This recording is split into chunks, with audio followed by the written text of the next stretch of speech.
There it is. In Los Angeles has become the country's most notorious tent city and the epicenter of America's homeless crisis.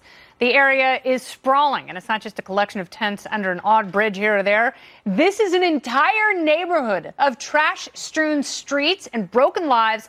Last week, I took a tour of it to check out the problem, to try and figure out how all of this happened and how to fix it. With Brian Suits, take a look. You've heard about the homeless crisis in the big cities across the country. My good friend Brian Suits, longtime LA resident, has brought me down to Skid Row in downtown Los Angeles so we can survey the landscape, figure out how we got here and how we can make it better. You look at where we are right now. This is literally the epicenter of what is called Skid Row, marked on Google Maps, because historically this has been Skid Row for 100 years. It just wasn't supposed to stay like this. I've never seen anything like this. When did downtown LA become a showroom for REIU's tents? It wasn't like this until Garcetti was mayor, and that is a fact. Now it's come to a crescendo where the mayor of Los Angeles is now declaring this a federal issue.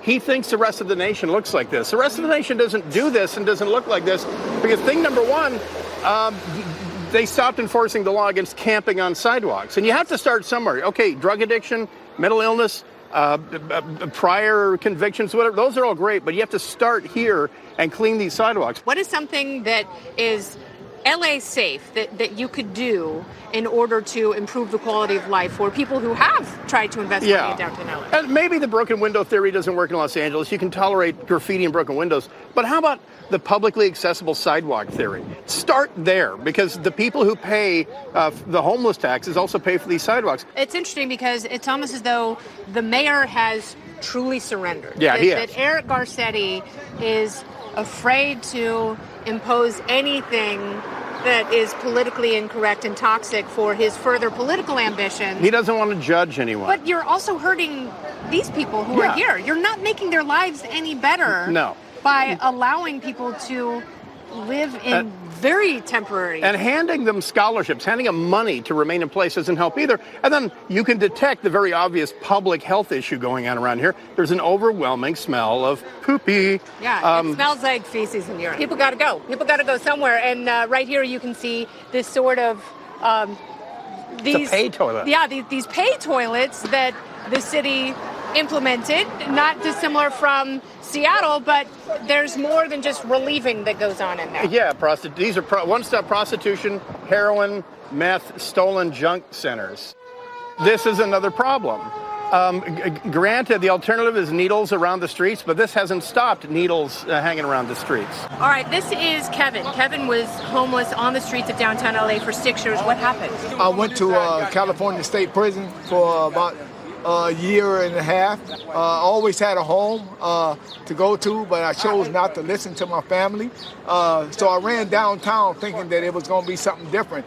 And when I got downtown, it became a nightmare for me. Today, I feed a lot of the homeless, 1,200 meals a month You're downtown. a chef now. A lot of people ask me, what do the homeless need? All they need is love. Somebody to love them without reason, knowing that it's a whole bunch of things that took place in their life, things that happen.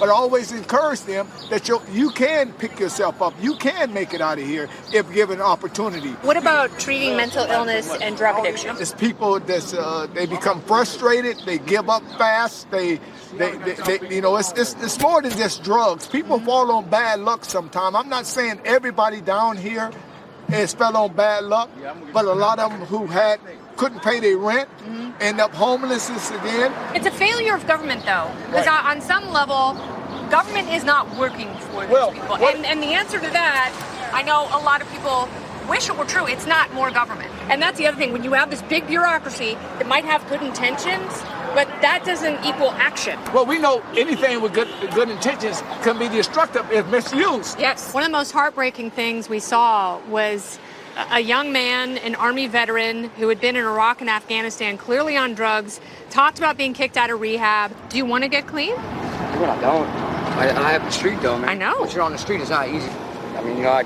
do my choices. I'm a man at the end of the day, what I do.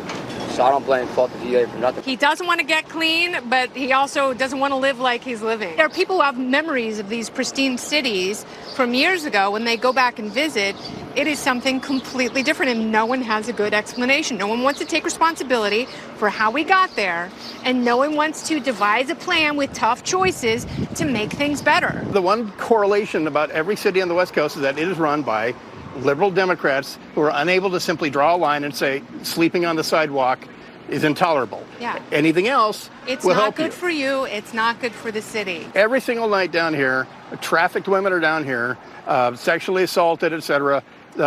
There's not, as you see, there's not a real big police presence. And just giving people a $500 check and, passing out these guilt payments, it's actually making things worse and creating a level of dependency that keeps people poor enough that they're still alive, but it's no way to live. So what we have learned is the city is essentially lying about the cause of the problem and any system they might have in place to fix it, and also the cleanup. That is clearly not happening. Brian, thank you so much. Come to L.A. We'll be right back. Stay here. The Scoop